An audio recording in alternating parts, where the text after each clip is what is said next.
بسم اللہ الرحمن الرحیم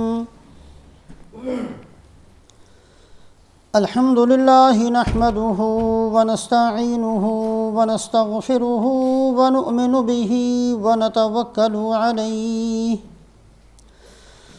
ونعوذ باللہ من شرور انفسنا ومن سیئات اعمالنا من يهده الله فلا مضل له ومن يضلله فلن تجد له وليا مرشدا أما بعد فقال الله تبارك وتعالى أعوذ بالله من الشيطان الرجيم بسم الله الرحمن الرحيم وَأَنكِحُوا الْأَيَامَ مِنكُمْ وَالصَّالِحِينَ مِنْ عِبَادِكُمْ وَإِمَائِكُمْ إِنْ يَكُونُوا فُقَرَاءَ يُغْنِهِمُ اللَّهُ مِنْ فَضْلِهِ وَاللَّهُ وَاسِعٌ عَلِيمٌ وعن أبي هريرة رضي الله تعالى عنه قال قال رسول الله صلى الله عليه وسلم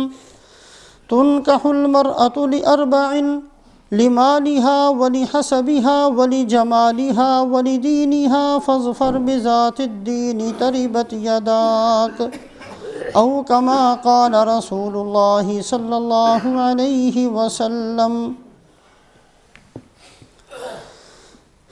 ایک معمولی اور ایک ادنا مسلمان ہونے کی حیثیت سے ہم سب اس بات کو جانتے ہیں کہ دین اسلام اور شریعت اسلامیہ نام ہے ایک پاکیزہ باعزت باوقار زندگی کا۔ اللہ رب العزت نے جس دین کا ہمیں حکم دیا ہے یہ سارے کا سارا دین انتہائی پاکیزہ زندگی گزارنے کے طریقے کا نام ہے، اس لیے کہ یہ سارے کا سارا دین نکلا ہے اللہ کی ذات سے، اور اللہ رب العزت کی ذات ایسی ہے کہ ہر کمال ہر خوبی اللہ کے اندر موجود ہے، اور ہر عیب اور ہر نقص سے اللہ پاک ہیں۔ تو پاک ذات سے اللہ پاک نے پاک دین کو نکالا۔ پھر فرشتوں میں جو سب سے اونچا درجہ رکھتے تھے پاک تھے حضرت جبرائیل علیہ السلام، ان کے ذریعے سے اس دین کو اللہ نے اتارا۔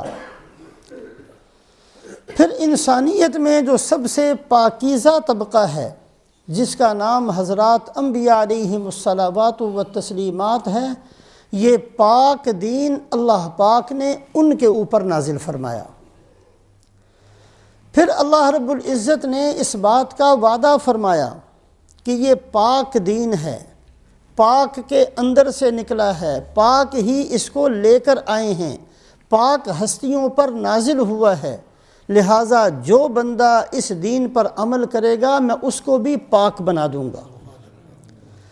ایک انسان جتنا دین پر چلتا چلا جاتا ہے پاکیزگی طہارت اس کے اندر آتی چلی جاتی ہے، ہر طرح کی پاکیزگی اللہ اس کے اندر پیدا فرماتے ہیں۔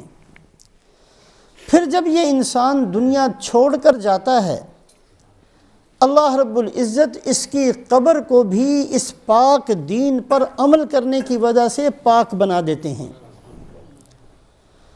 پھر جب یہ انسان حشر میں پہنچے گا تو سب سے پاک جگہ جس کا نام جنت ہے اللہ پاک نے انہی پاک بندوں کے لیے بنا کر رکھی ہے۔ جنت ایسی پاکیزہ اور ایسی صاف ستھری جگہ کا نام ہے، رسول پاک علیہ السلام فرماتے ہیں کہ جنت کی نعمتیں بھی ایسی ہیں کہ ان کو کھانے کے بعد کسی بندے کو پیشاب پخانہ کی ضرورت بھی نہیں پڑے گی۔ لا یبولون ولا یفلطون ولا یمتخطون، کسی قسم کا گند ان کی وجہ سے پیدا نہیں ہوگا۔ صحابہ نے پوچھا یا رسول اللہ صلی اللہ علیہ وسلم جو کھانا ہے اس کا کیا بنے گا؟ آپ نے فرمایا ایک ڈکار آئے گی جس کے اندر سے مشک سے زیادہ بہترین خوشبو ہوگی اور وہ سارے کا سارا کھانا ہضم ہو جائے گا۔ چونکہ یہ دین پاک ہے، جو عمل کرے گا اللہ نے اس کو پاک بنا دینا ہے، اس کے لیے جو جگہ بنائی ہے وہ جگہ بھی اللہ نے پاک رکھی ہے۔ جتنے احکامات شریعت اسلامیہ کے اندر دیے جاتے ہیں، تمام حکموں کے اندر مشترک طور پر یہ خوبی موجود ہے کہ اس حکم کے اندر طہارت اور پاکیزگی پائی جاتی ہے۔ ان تمام احکامات میں سے ایک نہایت ہی پاکیزہ خصلت، نہایت ہی پاک عادت، جس کا نام ہے شرم و حیا۔ رسول پاک علیہ السلام فرماتے ہیں الحیاء والایمان قرانا اذا رفع احدهما رفع الاخر۔ حیا اتنی پاکیزہ خصلت ہے جیسے ایمان پاک ہوتا ہے۔ ایمان اور حیا دونوں جہاں ہوں گے اکٹھے ہوں گے۔ اگر دونوں میں سے ایک بندے سے نکل جائے گی، دوسری خود بخود نکل جائے گی۔ ناممکن ہے کہ ایک آدمی بے حیائی کا کام کرے اور ایمان اس کے اندر رہ جائے۔ ناممکن ہے کہ ایک آدمی ایمان کو اپنے اندر پیدا کرے اور بے حیائی اس کے اندر رہ جائے۔ جہاں موجود ہوں گی دونوں اکٹھی موجود ہوں گی، جہاں سے نکلیں گی دونوں اکٹھی چلی جائیں گی۔ رسول پاک علیہ السلام کی عادات شریفہ کے اندر صحابہ فرماتے ہیں کان اشد حیاء من العذراء فی خدرہا۔ رسول پاک علیہ السلام شرم و حیا کے اندر اتنے زیادہ تھے کہ ایک دوشیزہ لڑکی بھی اتنی حیا والی نہیں ہوتی جتنی رسول پاک علیہ السلام کے اندر حیا موجود تھی۔ اذا کرہ شیئا عرف فی وجہہ۔ آپ صلی اللہ علیہ وسلم کی حیا کا یہ عالم تھا کہ اگر کسی بندے کی کوئی بات اچھی نہ لگتی تو صحابہ فرماتے ہیں ہم چہرے سے پہچان لیا کرتے۔ آپ زبان سے کبھی کوئی بری بات نہیں کہا کرتے تھے۔ یہ نہیں ہوتا تھا کہ اگر کسی نے کوئی برا کام کیا ہے تو آپ نے ڈانٹنے کے لیے کوئی برا کلمہ اس کو کہہ دیا ہو، ایسا نہیں آپ نے فرمایا۔ اس لیے کہ حیا اتنی شدت کے ساتھ آپ صلی اللہ علیہ وسلم کے اندر موجود تھی کہ صحابہ فرماتے ہیں کہ چہرہ انور کو دیکھ کر ہی ہم پہچان لیتے تھے کہ یہ بات آپ کو پسند نہیں ہے۔ بہت ہی زیادہ اگر کسی سے ناراضگی کا اظہار کیا ہے سرکار دو عالم حضرت محمد صلی اللہ علیہ وسلم نے، تو صرف اتنا روایات کے اندر آتا ہے کہ جب وہ بندہ آتا آپ اعراض فرما لیتے، چہرہ انور کو پھیر لیا کرتے۔ اس سے زیادہ آپ نے کبھی ناراضگی کا اظہار نہیں فرمایا۔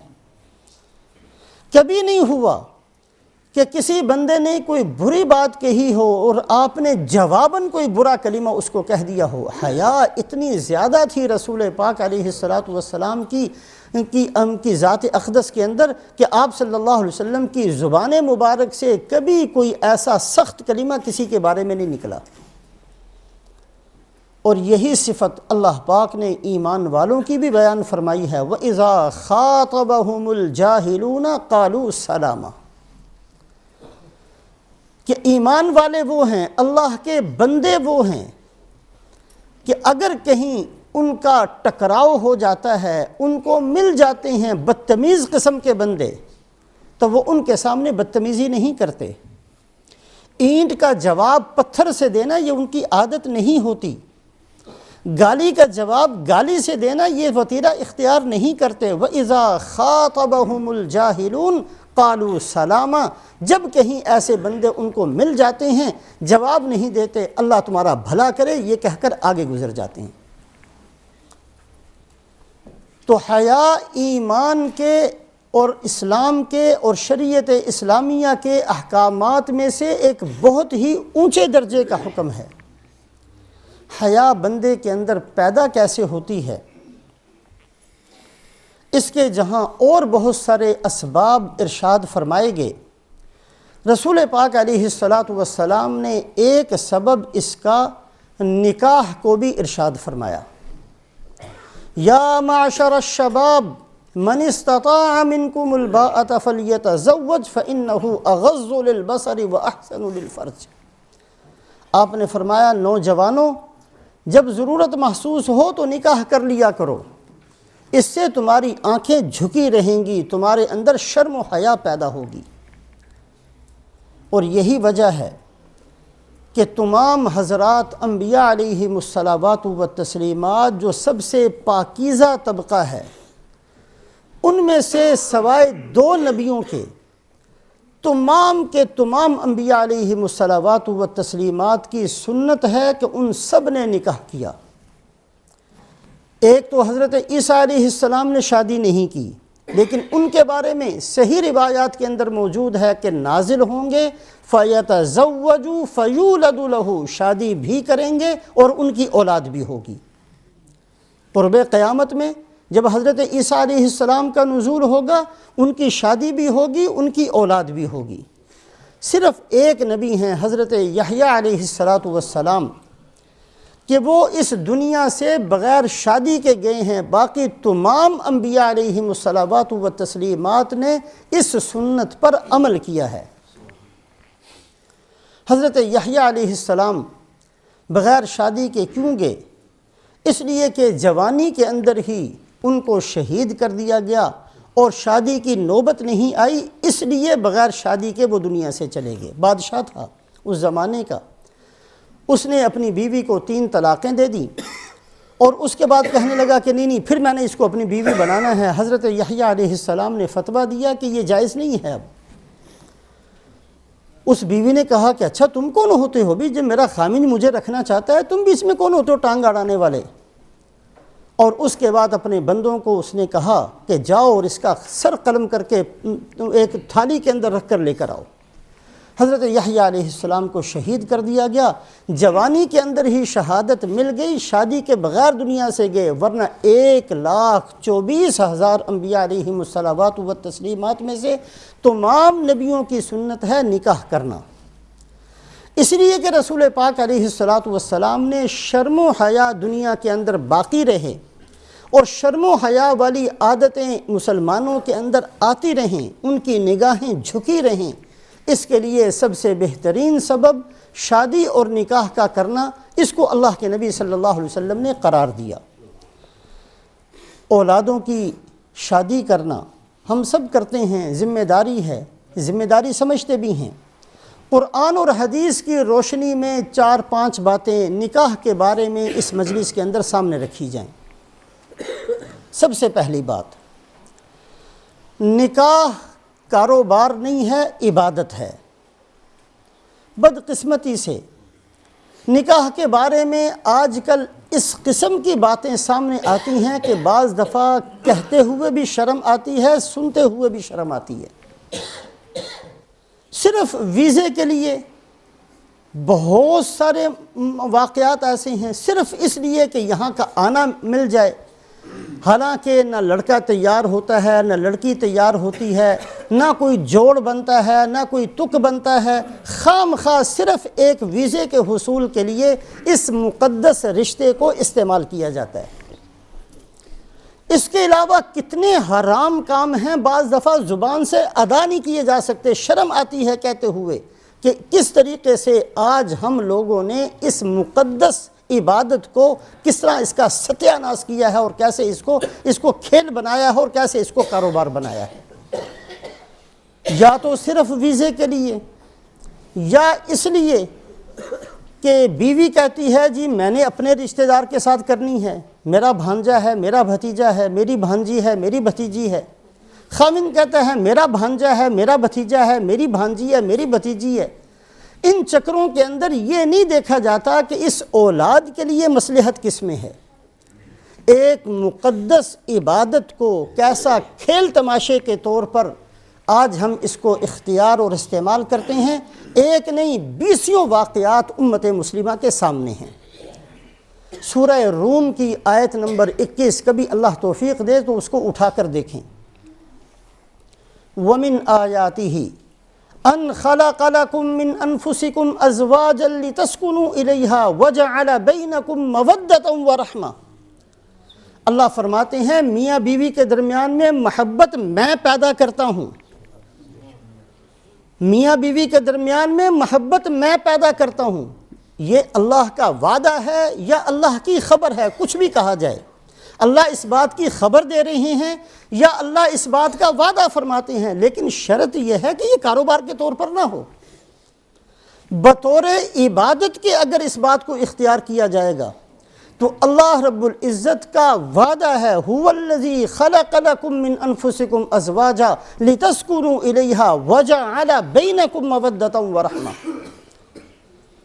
رسول پاک علیہ السلام فرماتے ہیں تنکح المرأة لأربع لمالها ولحسبها ولجمالها ولدینها فاظفر بذات الدین تربت یداک، کہ عام طور پر جو دنیا کے اندر رسم و رواج رائج ہیں، طریقے دنیا کے اندر چلتے ہیں، بہت سارے بندے تو ایسے ہیں جو شادی کرتے ہیں تو صرف مال کو دیکھتے ہیں۔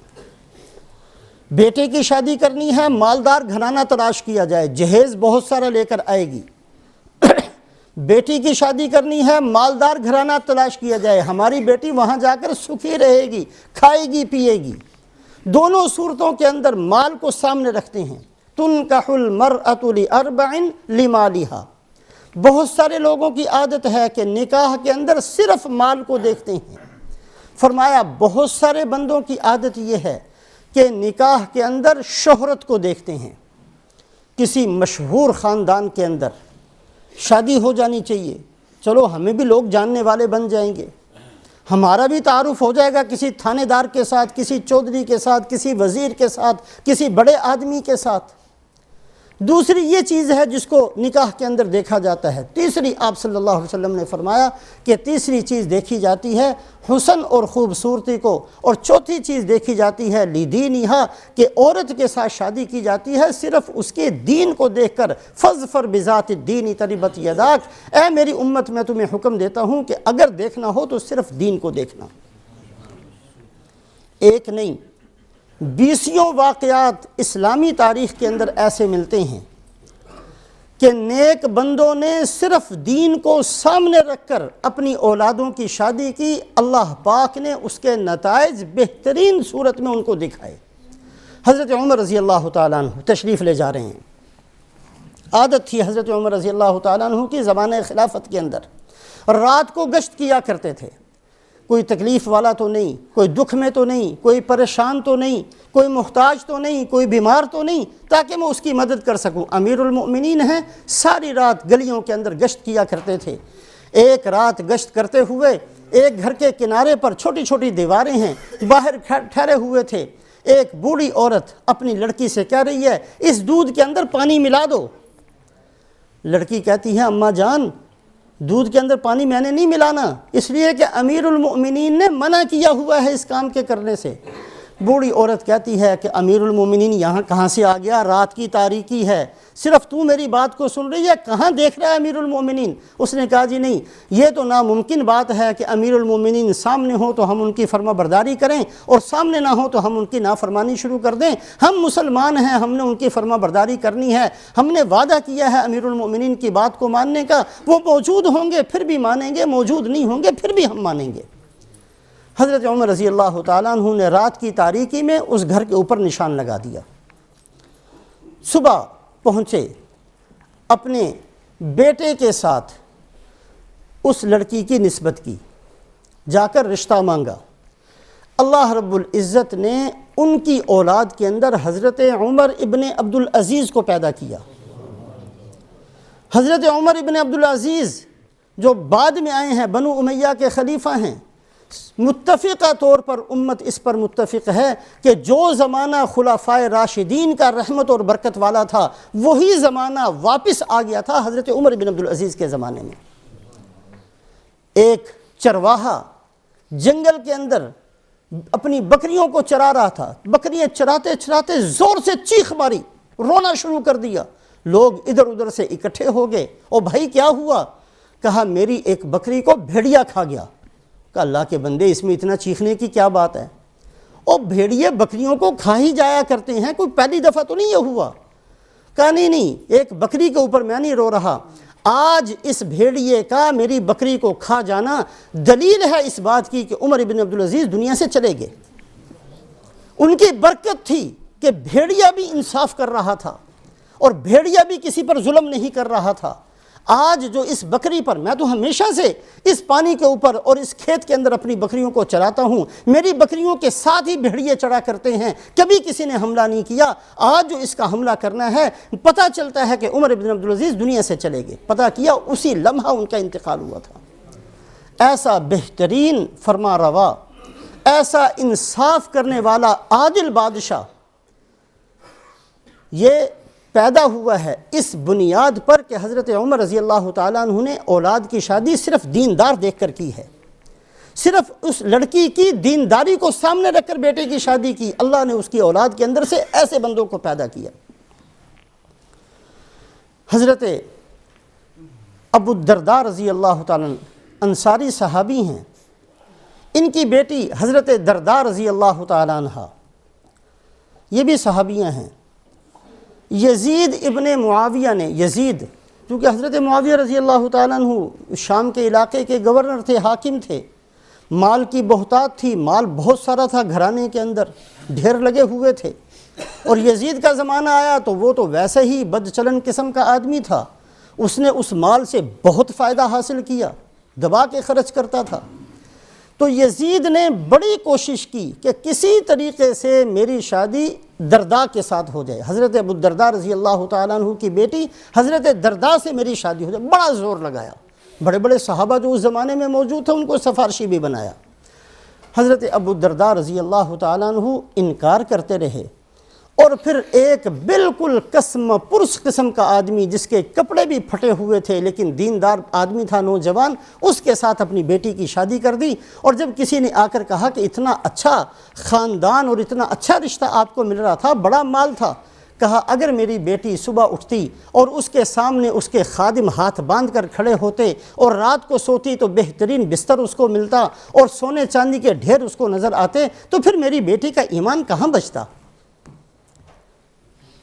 اسی طریقے سے حضرت سعید ابن مسیب رحمۃ اللہ علیہ، یہ بہترین بہت جلیل القدر تابعی ہیں، اتنے اونچے درجے کے تابعی ہیں کہ صحابہ اپنی موجودگی کے اندر لوگوں کو کہا کرتے تھے فتویٰ پوچھنا ہو تو سعید ابن مسیب کے پاس جاؤ، حدیث کا مطلب پوچھنا ہو تو سعید ابن مسیب کے پاس جاؤ، قرآن کی تفسیر پوچھنی ہو تو سعید ابن مسیب کے پاس جاؤ۔ اور کون صحابہ؟ حضرت عبداللہ ابن عمر رضی اللہ تعالیٰ عنہما جیسے صحابہ لوگوں کو ان کے پاس بھیجا کرتے تھے۔ یہ مقام تھا حضرت سعید ابن مسیب رحمۃ اللہ علیہ کا۔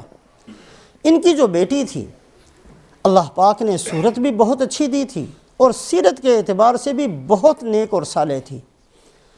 اس زمانے کے جو جلیل القدر مفتی تھے ان میں شمار تھا ان کی بیٹی کا، ان کا فتویٰ جاری ہوتا تھا، اور قرآن اور حدیث کے معنی اور مطلب ان سے پوچھے جاتے تھے۔ باپ کی تربیت تھی، باپ ایسا تھا کہ 50 سال تک کبھی تکبیر اولیٰ فوت نہیں ہوئی، 50 سال ایک دن بھی ایسا نہیں آیا کہ اذان ہوئی ہو اور سعید ابن مسیب مسجد میں موجود نہ ہو۔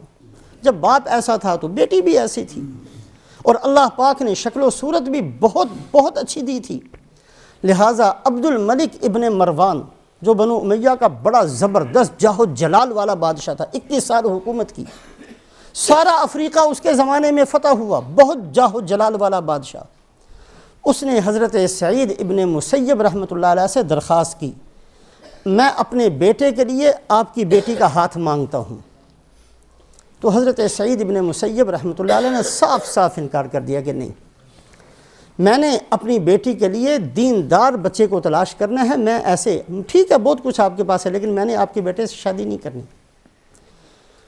ایک نوجوان غریب سا آدمی حدیث پڑھنے کے لیے سعید ابن مسیب رحمۃ اللہ علیہ کی خدمت میں آیا کرتا تھا، پھٹے پرانے کپڑے، معمولی سی اس کی حیثیت، ہمیشہ آیا کرتا تھا۔ 4-5 دن وہ نہیں آیا، ابو وداع اس کا نام تھا۔ 4-5 دن کے بعد آیا تو سعید بن مسیب فرمانے لگے کہ بیٹا کیا بات ہے، آپ تو بڑی پابندی سے آتے تھے، 4-5 دن آپ نظر نہیں آئے۔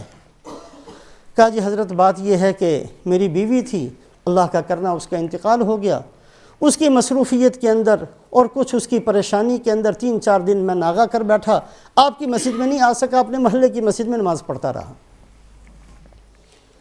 حضرت سعید بن مسیب فرمانے لگے کہ تو نے دوسری کوئی شادی کی؟ کہا جی حضرت پہلی پتہ نہیں کیسے ہو گئی تھی، مجھے کون بیٹی دیتا ہے، میری تو حیثیت ہی کچھ نہیں ہے، نہ میرے پاس کوئی پیسہ، نہ ٹکا، نہ مکان، ایک جھونپڑی ہے شہر کے کنارے پر، وہاں میں رہتا ہوں، مجھے کون پوچھتا ہے، مجھے کس نے میری شادی کرنی ہے؟ پتہ نہیں کیسے ایک ہو گئی تھی، وہ دنیا سے چلی گئی، اب باقی زندگی میں نے ایسے ہی گزار لینی ہے۔ کہا نہیں ایسی کون سی بات ہے، ہم آپ کی شادی کرتے ہیں۔ اور اسی اپنی بیٹی سے جس کا رشتہ عبد الملک ابن مروان اپنے بیٹے کے لیے مانگ رہا، اسی بیٹی سے اسی مجلس کے اندر حضرت سعید ابن مسیب رحمۃ اللہ علیہ نے شادی کی، اور شادی کرنے کے بعد یہ نوجوان اپنے گھر چلا گیا، اور سعید ابن مسیب اپنی بیٹی کا ہاتھ پکڑ کر خود اس کے گھر چھوڑنے کے لیے گئے۔ جب اس جا کر دروازہ کھٹکھٹایا، ابو وداع کہتے ہیں میں نے کہا کون؟ کہا سعید۔ میرے دماغ میں بھی نہیں آیا کہ کون سعید اس وقت آ سکتا ہے، میں سوچ بھی نہیں سکتا تھا کہ سعید ابن مسیب میرے دروازے، میرے جھونپڑے پر آئیں گے۔ دروازہ کھولا، کہا کہ تمہارا نکاح ہو چکا تھا، میں نے کہا کہ چلو تمہاری بیوی کو تمہارے پاس چھوڑ آتا ہوں، یہ کہہ کر بیوی کو گھر کے اندر داخل کر دیا۔ ابو وداع کہتے ہیں کہ میں اپنے مکان کی چھت پر چڑھا، میں نے زور سے اعلان کیا کہ اے محلے والو سن لو، ابھی سعید ابن مسیب اپنی بیٹی کو چھوڑنے کے لیے میرے گھر آئے ہیں، اور انہوں نے اپنی بیٹی کا نکاح میرے ساتھ کر دیا ہے۔ لوگ بڑے حیران ہوئے کہ سعید ابن مسیب اتنا بڑا آدمی، اتنا جلیل القدر، اتنا بڑا تابعی، اتنا بڑا اللہ والا، اور تو 2 پیسے کا آدمی تیرے پاس آ گئے۔ اور جب آ کر دیکھا تو واقعی سعید ابن مسیب تھے۔ تو اللہ رب العزت نے ایسے بندوں کی اولادوں کے اندر سے بڑے بڑے صلحاء پیدا کیے، جن بندوں نے اپنی اولادوں کا نکاح کرتے ہوئے صرف دینداری کو دیکھا۔ حضرت عبداللہ ابن مبارک رحمۃ اللہ علیہ بڑے زبردست اللہ والے ہیں۔ امت کا فیصلہ ہے کہ وہ مقام جہاں کسی بندے کو حجت کہا جائے، یعنی اس کا قول، اس کا فعل، اس کا عمل بطور دلیل کے پیش کیا جائے، اس مقام پر حضرت عبداللہ ابن عمر ہیں۔ دلیل کے لیے یہ بات کافی ہے کہ حضرت عبداللہ ابن مبارک نے یہ کہا، حضرت عبداللہ ابن مبارک نے یہ کیا، یہ بات بطور دلیل کے کافی ہے۔ بہت بڑے اللہ والے ہیں، بہت اونچے درجے کے، بہت بڑے اللہ والے، اتنے بڑے محدث ہیں کہ جب حدیث پڑھایا کرتے پورے کا پورا شہر سننے کے لیے آ جایا کرتا۔ ایک دفعہ ہارون رشید دارالخلافہ کے اندر تشریف لائے، اتنا مجمع اکٹھا ہو گیا، اتنا مجمع اکٹھا ہو گیا، سپیکر تو تھے نہیں، اور حدیث پڑھاتے ہوئے حضرت عبداللہ ابن مبارک کو چھینک آ گئی۔ حضرت عبداللہ ابن مبارک نے الحمدللہ کہا، اور مجمع نے جو یرحمک اللہ کہا، اس کی آواز ایسی گونجی اور اتنا شور برپا ہو گیا کہ ہارون رشید کھڑا ہوا اور جلدی سے ہتھیار باندھ لیے اور کہنے لگا کہ میرے ملک میں بغاوت ہو گئی ہے۔ پتہ چلا کہ بغاوت نہیں ہوئی، حضرت عبداللہ ابن مبارک تشریف لائے تھے، چھینک آئی تھی، الحمدللہ کہا تو لوگوں نے یرحمک اللہ کہا، اس کا یہ شور تھا۔ ہارون رشید کی ماں کہنے لگی کہ بیٹا تیری کیا حکومت ہے، اصل حکومت عبداللہ ابن مبارک کی ہے۔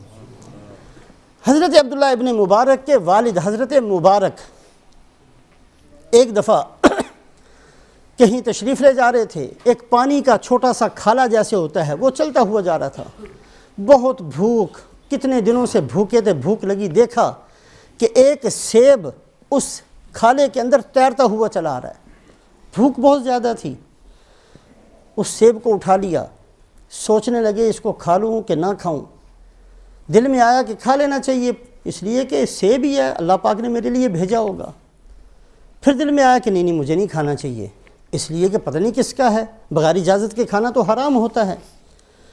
پھر سوچتے رہے، پھر دل میں آیا، آخر اسی کشمکش کے اندر اس سیب کو کھا لیا، سیب کھا بیٹھے، پھر خوف کا غلبہ ہوا کہ نہیں میں نے ٹھیک نہیں کیا، مجھے اس کے مالک کو تلاش کرنا ہے اور اس کی قیمت ادا کرنی ہے یا اس سے معافی مانگنی ہے، کہیں قیامت والے دن مجھے یہ دینا نہ پڑ جائے۔ اب جدھر سے وہ پانی آ رہا تھا، یہ دیکھنے کے لیے کہ یہ کہاں سے آیا ہوگا، اس کے پیچھے چل پڑے، چلتے چلتے چلتے چلتے دیکھا کہ ایک درخت ہے سیب کا، اس کے اوپر سے وہ گرا ہوگا اور وہ چلا ہوگا، وہاں جا کر ٹھہر گئے اور اس باغ کے مالک کا پتہ کیا اور اس کو جا کر کہا کہ جی میرے ساتھ یہ ہوا ہے، اس درخت سے اسی طرح کا سیب گرا تھا اور بہتے بہتے فلانی جگہ پہنچا تھا، میرے ہاتھ لگ گیا، پہلے میں نے نہ کھانے کا ارادہ کیا، پھر شیطان میرے اوپر غالب آ گیا، میں نے اس کو کھا لیا، اب میرے اوپر خوف خدا غالب ہے کہ کہیں قیامت والے دن تم میرا گریبان نہ پکڑ لینا، یا تو مجھے معاف کر دو یا اس کی قیمت بتاؤ تاکہ میں ادا کر دوں اور آخرت کے عذاب سے میں بچ سکوں۔ باغ کا مالک وہ بھی دیندار آدمی تھا، اس نے کہا اچھا ایسا نیک آدمی تو میں نے زندگی میں کبھی نہیں دیکھا ہوگا۔ کہنے لگا بھی ایک شرط ہے، معاف کر دوں گا، ایک شرط ہے میری۔ کہا کیا شرط ہے؟ میں پھنسا ہوں، میں نے آپ کی ہر شرط قبول کرنی ہے۔ کہا میری شرط یہ ہے کہ میری ایک بیٹی ہے، آنکھوں سے اندھی ہے، کانوں سے بہری ہے، پاؤں سے اپاہج ہے، چل نہیں سکتی ہے، ہاتھ اس کے ٹوٹے ہوئے ہیں، ایسی میری ایک بیٹی ہے، اس کے ساتھ شادی کر لو تو میں تمہیں معاف کر دوں گا۔ کہا جی میرے حال پر رحم کریں، میں مسافر آدمی ہوں، میں اس مصیبت کو کہاں لے کر جاؤں گا؟ میں اپنے آپ کو نہیں سنبھال سکتا، میرے پاس کھانے کے لیے کچھ نہیں ہے، میں غریب سا آدمی ہوں، کیسے میں آپ کی ایسی بیٹی کو سنبھالتا پھروں گا جس کے نہ ہاتھ ہیں، نہ پاؤں ہیں، نہ آنکھیں ہیں، نہ کان ہیں؟ خدا کے لیے میرے اوپر رحم کریں۔ اس نے کہا اگر معافی مانگنی ہے تو میری شرط یہ ہے، ورنہ جاؤ۔ اب اللہ کا ڈر ایسا غالب تھا کہ کہا جی اچھا چلو ٹھیک ہے، میں تیار ہوں اس کے لیے، کہیں آخرت میں میری پکڑ نہ ہو۔ نکاح کر دیا۔ جب انہوں نے اپنی بیوی کو دیکھا تو وہ ماشاءاللہ بالکل حسین و جمیل ہے، اس کے پاؤں بھی ٹھیک ہیں، اس کی آنکھیں بھی ٹھیک ہیں، اس کے ہاتھ بھی ٹھیک ہیں، اس کے کان بھی ٹھیک ہیں، سب کچھ ٹھیک ٹھاک ہے۔ کہنے لگے مجھے سمجھ میں نہیں آئی، آپ کے ابا جان نے تو یہ کچھ بتایا تھا۔ تو کہا کہ اصل میں بات یہ ہے کہ میری بیٹی نے آج تک کبھی حرام نہیں دیکھا، اس لیے میں نے کہا تھا وہ آنکھوں سے اندھی ہے۔ میری بیٹی کبھی حرام کی طرف چل کر نہیں گئی ہے، اس لیے میں نے کہا تھا پاؤں سے اپاہج ہے۔ میری بیٹی نے کبھی کوئی حرام چیز پکڑی نہیں ہے، حرام چیز سنی نہیں ہے۔ انہوں نے اللہ کا شکر ادا کیا، اللہ رب العزت نے ان کی اولادوں کے اندر دین کو باقی رکھا۔ تو رسول پاک علیہ الصلاۃ والسلام نے جو یہ فرمایا تنکح المرأة لأربع لمالها ولحسبها ولجمالها ولدینها فاظفر بذات الدین تربت یداک۔ دنیا کے اندر بہت سارے لوگ بہت ساری باتوں کو دیکھ کر نکاح کریں گے، اے میری امت تم نے اگر اپنے بچوں کی شادی کرنی ہے تو صرف اور صرف دینداری کو دیکھ کر کرنا، اس لیے کہ باقی ساری چیزیں آنے جانے والی ہیں۔ ممکن ہے کہ اگر آپ نے مال دے کر شادی کی، کل مال ختم ہو جائے گا تو آپ کی شادی ختم ہو جائے گی، خراب ہو جائے گی۔ آپ نے حسن و جمال کو دے کر شادی کی، ہو سکتا ہے کل کوئی ایسی بیماری مسلط ہو جائے، سارا حسن و جمال ختم ہو جائے، یہ نکاح باقی نہیں بچے گا۔ نکاح وہی باقی بچ سکتا ہے جس کی بنیاد دینداری پر ہوگی۔ رسول پاک علیہ الصلاۃ والسلام نے حکم دیا۔ تو نکاح کے بارے میں ایک بات تو تمام حضرات یہ سامنے رکھیں، اللہ ہمیں توفیق نصیب فرمائے کہ نکاح کو کاروبار نہ بنایا جائے۔ یہ بہت مقدس قسم کی ایک اللہ نے عبادت اور شرم و حیا کو باقی رکھنے کا ایک حکم دیا ہے۔ اس کو مذاق نہ بنایا جائے۔ صرف ویزے کے حصول کے لیے نکاح کرنا اور صرف مال بٹورنے کے لیے نکاح کرنا اور صرف اپنی ٹانگ اونچی رکھنے کے لیے بیوی یہ زور لگائے کہ میرے خاندان کے اندر ہو اور خامن یہ زور لگائے کہ میرے خاندان کے اندر، اس طرح کی باتیں ہمیں چھوڑ دینی چاہیے۔ شادی دینداری کو سامنے رکھ کر کی جائے اور صرف اولاد کی مصلحت کو سامنے رکھ کر کی جائے۔ بیٹی کے لیے یہ مصلحت ہے، بیٹے کے لیے یہ مصلحت ہے، ماں باپ سمجھ سکتے ہیں، انہی چیزوں کو سامنے رکھ کر شادی کی جائے۔ ایک تو اس چیز کا خیال کیا جائے۔ دوسری چیز، نکاح کو جلدی کرنے کا حکم دیا گیا ہے۔ بچہ بچی بالغ ہو جائیں، تاخیر نہیں کرنی چاہیے۔ بدقسمتی سے پتہ نہیں آج ہم کس دور کے اندر اور کن ملکوں کے اندر آ گئے ہیں، ان کے اندر تو یہ چیز پیدا دن بدن کثرت سے ہوتی جا رہی ہے کہ نکاح ہونا ہی نہیں چاہیے۔ انگریزوں کے اندر تو یہ چیز ہے کہ ٹھیک ہے جی ساتھ رہتے رہو، اور کبھی دل کرے گا تو جا کر رجسٹر کر لیں گے، باقی کیا ضرورت ہے اس مصیبت میں پڑنے کی۔ ایسے ہی جو ہے قانونی پیچیدگیاں ہمارے سر پر مسلط ہو جائیں گی، ویسے ہی اکٹھے رہتے رہو۔ بدقسمتی سے ان راستوں پر چلتے ہوئے کہیں ہم بھی یہاں نہ پہنچ جائیں۔ رسول پاک علیہ الصلاۃ والسلام نے فرمایا نماز کا وقت ہو جائے جلدی پڑھ لیا کرو، کوئی بندہ فوت ہو جائے جلدی سے اس کو دفن کر دیا کرو، اور بیٹی بیٹا جب ان کی نکاح کی عمر ہو جائے تو جلدی سے ان کی شادی کر دیا کرو۔ ان یکونوا فقراء یغنیہم اللہ من فضلہ، یہ بڑا ایک لمبا باب ہے۔ اللہ پاک نے وعدہ کیا کہ میں تمہیں مالدار بناؤں گا اور میں تمہیں غنی کر دوں گا۔ بہت کم چیزیں ایسی ہیں کہ اللہ رب العزت نے خود وعدہ فرمایا کہ میں تمہیں غنی کر دوں گا اگر تم یہ کام کرو گے۔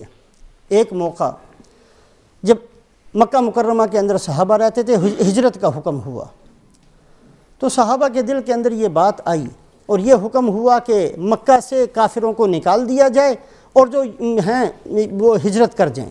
تو یہ دل میں آئی کہ جب یہ سارے نکل جائیں گے تو ہم کھائیں گے پیئیں گے کہاں سے؟ کاروبار بھی تو ہمارے انہی لوگوں کے ساتھ ہیں۔ یا ایھا الذین آمنوا انما المشرکون نجس فلا يقربوا المسجد الحرام بعد عامهم هذا وان خفتم عیلۃ فسوف یغنیکم اللہ من فضلہ ان شاء۔ اگر تمہیں یہ ڈر ہے کہ تم کنگال ہو جاؤ گے، میں وعدہ کرتا ہوں مکہ چھوڑ کر جاؤ، میں تمہیں مالدار کر دوں گا۔ اور اللہ پاک نے وعدے کو پورا کیا ہے، اللہ نے وعدے کو پورا کیا۔ صحابہ کے پاس چھوٹے چھوٹے مکان تھے مکہ کے اندر، صحابہ کے پاس بہت کم تھا مال مکہ کے اندر۔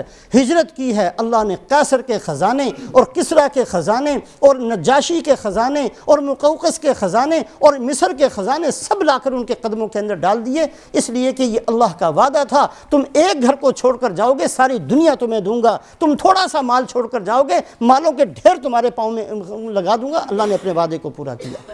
وَأَنْكِحُوا الْأَيَامَ مِنْكُمْ وَالصَّالِحِينَ مِنْ عِبَادِكُمْ وَإِمَائِكُمْ إِنْ يَكُونُوا فُقَرَاءَ يُغْنِهِمُ اللَّهُ مِنْ فَضْلِهِ۔ اپنے بچوں کی جلدی شادیاں کر دیا کرو، جن کی شادیاں نہ ہو ان کا نکاح کر دو۔ اگر تمہیں ڈر ہے کہ وہ اپنے پاؤں پر کھڑے نہیں ہوئے ہیں، وہ فقیر ہیں، وہ کنگال ہیں، ان کے پاس کچھ نہیں ہے، اس کو نہ سوچنا، غنی کرنا میرا کام ہے، میں ان کو غنی بنا دوں گا۔ یہ ایک جو بات ہمارے دماغوں میں آ جاتی ہے کہ جی ابھی اپنے پاؤں پر کھڑے نہیں ہوئے، پاؤں پر تو اللہ ہماری حفاظت فرمائے ہم بڈھے ہو کر بھی نہیں کھڑے ہوئے۔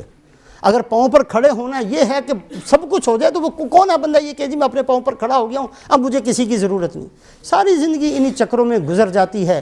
بڑھاپے تک آج جو ہماری حالت ہے دنیا کے پیچھے دوڑنے بھاگنے کی، کس سے مخفی ہے؟ کسی کا بھی پیٹ آج تک نہیں بھرا، کوئی بھی یہ نہیں کہتا۔ خواہ قارون کا خزانہ اس کے پاس آ جائے جی میرے لیے اب کافی ہے، آگے سے آگے، آگے سے آگے، آگے سے آگے بھاگتے دوڑتے چلے جا رہے ہیں۔ آخر اولادوں کے لیے ہم نے کون سا وقت مقرر کیا ہے کہ یہ اپنے پاؤں پر کھڑے ہو گئے اب ان کا نکاح کر دینا چاہیے؟ اور بعض دفعہ تاخیر اتنی کر دیتے ہیں کہ وہ پھر اولاد کہتی ہے جی جاؤ چھٹی ہم خود ہی کر لیں گے، جب وقت تھا آپ لوگوں نے کیا نہیں، اب ہم جانے ہمارا کام جانے۔ بہت سارے مفاسد اور بہت ساری بگاڑ کی چیزیں پیدا ہوتی ہیں اگر وقت پر نکاح نہ کیا جائے۔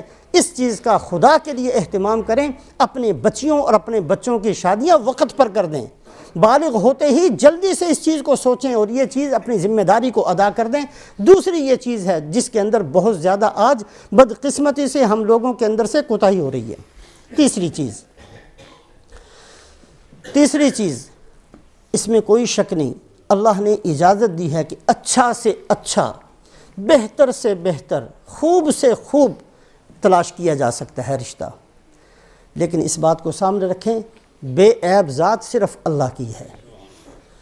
پوری دنیا میں ایک بندہ بھی، ایک لڑکا بھی، ایک لڑکی بھی ایسی نہیں مل سکتی جس کے بارے میں یہ کہا جا سکے کہ اس کے اندر کوئی عیب نہیں ہے۔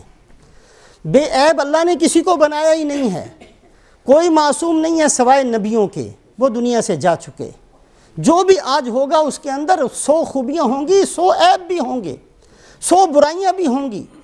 ان چیزوں کو دیکھنا، اور بعض دفعہ تو ہم، اللہ ہماری حفاظت فرمائے، ایسے دوسروں کے نقص نکالتے ہیں گویا کہ ہم تو بالکل پاک صاف ہیں، الزام تراشی تک دوسروں کو کہہ دیتے ہیں، حالانکہ وہ عیب نہیں بھی ہوتا پھر بھی دوسروں کے بارے میں اس کے اندر یہ بھی کمی تھی، یہ بھی کمی، یہ بھی کمی، یہ بھی کمی، ہم نہیں لیتے یہ رشتہ۔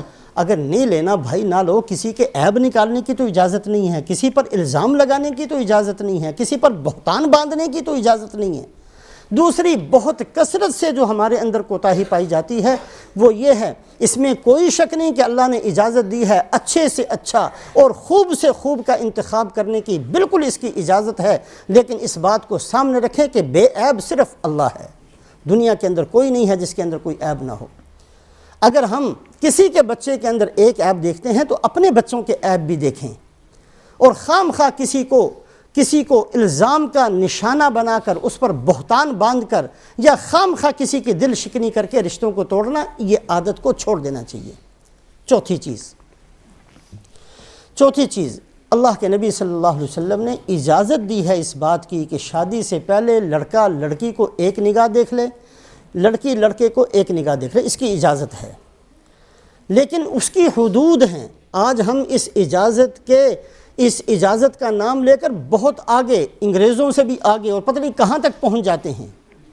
اس کی حد ہے، چاروں امام اس پر متفق ہیں کہ یہ جو حکم ہے، یہ جو اجازت دی گئی، حضرت مغیرہ ابن شعبہ رضی اللہ تعالیٰ عنہ حاضر خدمت ہوئے، یا رسول اللہ صلی اللہ علیہ وسلم میں نے منگنی کی ہے، آپ نے فرمایا تم نے دیکھا؟ کہا جی دیکھا تو نہیں، آپ نے فرمایا ایک نظر دیکھ لو، فَإِنَّهُ أَحْرَىٰ أَن يُؤْدَمَ بَيْنَكُمَا، اس لیے کہ یہ تمہارے رشتے کو مضبوط کرنے کا سبب بنے گی، ایک نگاہ دیکھنے کی اجازت ہے۔ چاروں امام کہتے ہیں کہ یہ جو اجازت ہے اس کی صورت یہ ہونی چاہیے کہ اس طریقے سے دیکھے کہ لڑکی کو پتہ نہ چلے کہ مجھے دیکھ لیا گیا ہے، یہ باقاعدہ بلا کر اکٹھا کر کے بٹھا کر جی اس کو دیکھ لو، تم اس کو دیکھ لو، اگر وہ بعد میں بات نہیں بنتی تو وہ دل شکنی ہوتی ہے، اس کی اجازت بھی نہیں ہے۔ ایک نظر ڈال لینا اور ایک نگاہ دیکھ لینا، لیکن اس کے اندر شرط یہ ہے کہ نہ اس کو اس کا پتہ چلے کہ اس نے مجھے دیکھا، نہ اس کو اس کا پتہ چلے کہ اس نے مجھے دیکھا، بتا کر دیکھنے کی اجازت نہیں ہے۔ اس کے اندر بھی ہم حد سے بہت آگے چلے جاتے ہیں۔ بعض دفعہ تو ماں باپ کھلی چھٹی دے دیتے ہیں، جی تمہاری اب منگنی ہونی ہے، ہوئی نہیں ہے، ہونی ہے، لہٰذا جاؤ شاپنگ بھی اکٹھے کر کے آؤ، سفر بھی اکٹھا کرو، پھرو، کھاؤ پیو بھی اکٹھے۔ یہ ساری کی ساری بے حیائی کی چیزیں ہیں۔ شریعت اسلامیہ کے اندر قطعاً اس کی کوئی گنجائش نہیں ہے۔ پانچویں چیز، منگنی جو کی جاتی ہے عام طور پر یہ ایک وعدہ ہے، اس بات کو سامنے رکھیں، یہ ایک وعدہ ہوتا ہے اور وعدوں کو پورا کرنا اس کا حکم دیا گیا، یا ایھا الذین آمنوا اوفوا بالعقود، اے ایمان والو وعدوں کو پورا کرنا۔ اور رسول پاک علیہ السلام نے فرمایا کہ منافق کی 4 نشانیاں ہیں، اور اگر کسی کے اندر چاروں ہوں گی تو وہ پکا منافق ہوگا، اور اگر چاروں میں سے ایک ہوگی تو نفاق کا چوتھا حصہ اس کے اندر ہوگا۔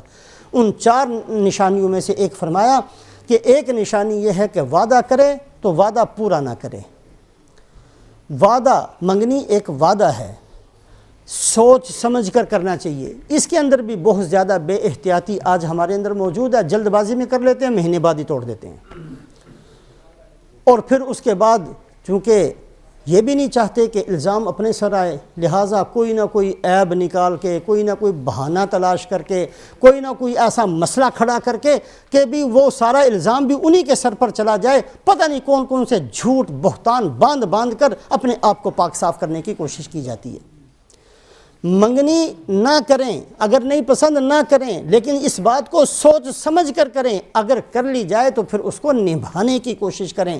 عام وعدوں کے اندر تو ممکن ہے کہ صرف مال کا نقصان ہو، عام وعدوں کے اندر تو ممکن ہے کہ صرف تھوڑا بہت دل شکنی کا مسئلہ پیدا ہو۔ یہ وعدہ تو ایسا ہے کہ اس کے اثرات تو پتہ نہیں کہاں تک چلے جاتے ہیں، اور بعض دفعہ ساری زندگی متاثر ہو جاتی ہے، خراب ہو جاتی ہے۔ بہت سوچ سمجھ کے، ماں باپ کی ذمہ داری ہے کہ ان چیزوں کو بہت سوچ سمجھ کے کیا کریں، بہت سوچ سمجھ کے، اور جب کر لی جائے تو پھر اس پر اپنے اولادوں کو سمجھائیں، ان کی تربیت کریں اس بات کی کہ یہ کوئی کھیل تماشا نہیں ہے، آج کر لی 15 دن کے بعد کہیں اور کر لی، 1 مہینے کے بعد کہیں اور چلے گئے، 2 مہینے کے بعد کہیں، یہ بکواس، یہ کوئی مذاق نہیں ہے، یہ شریعت کے احکامات ہیں، یہ حدود ہیں، تلک حدود اللہ فلا تقربوها، یہ اللہ نے حد بندی کی ہے، یہاں تک جا سکتے ہو، آگے نہ جانا، اس لیے کہ آگے جاؤ گے تو خدا کے نافرمان شمار کیے جاؤ گے۔ ہر چیز کے اندر ایک حد ہے، کاروبار کی ایک حد بندی ہے، خواہشات کی ایک حد بندی ہے، نکاح طلاق کی ایک حد بندی ہے، ان سے باہر نہیں نکلنا چاہیے۔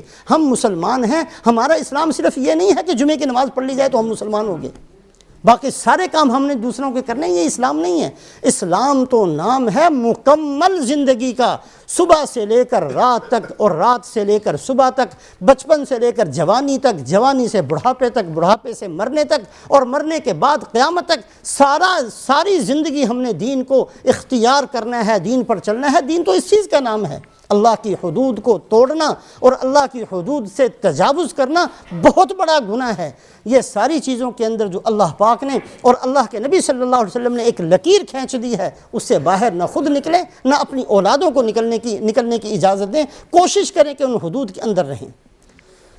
آخری چیزیں تو بہت ساری ہیں، موٹی موٹی چیزیں۔ آخری چیز، بدقسمتی سے آج نکاحوں کے اندر، شادیوں کے اندر بہت زیادہ کثرت کے ساتھ ہم نے ہندوؤں کی، سکھوں کی، عیسائیوں کی، یہودیوں کی، پتہ نہیں کن کن بے دینوں کی، کن کن خدا کے دشمنوں کی رسم و رواجوں کو اکٹھا کر دیا۔ ہندو تو صرف اپنی ہندوؤں کی رسمیں پوری کرتے ہیں، سکھ صرف سکھوں کی پوری کرتے ہیں، عیسائی صرف عیسائیوں کی پوری کرتے ہیں۔ ہم ایک ایسی قسم پرس، ایسی عجیب قسم کی قوم ہے، نام ہمارا مسلمان ہے، لیکن ہماری شادی اس وقت ہوگی جب سکھوں کی خبیثوں کی ساری اس میں پوری ہو جائیں رسمیں، اور جب ہندوؤں کی بھی ساری پوری ہو جائیں، اور عیسائیوں کی بھی ساری پوری ہو جائیں، اور یہودیوں کی بھی۔ یہ کون سا اسلام ہے؟ کبھی سوچا بھی ہے یہ کون سا اسلام ہے؟ وہ بے دین تو اپنے نکاحوں میں صرف اپنے رسم و رواج کو پورا کریں، اور ہم ایسے فراخ دل بن جائیں کہ ہمارے لیے کوئی بھی حد نہیں ہے، اور تمام خدا کے دشمنوں کو ہم اپنا مقتدا اور اپنے سر کے اوپر بٹھا کر ہر خبیث کی سنتوں کو پورا کرتے چلے جائیں اور ان کے طریقوں کو پورا کرتے چلے جائیں۔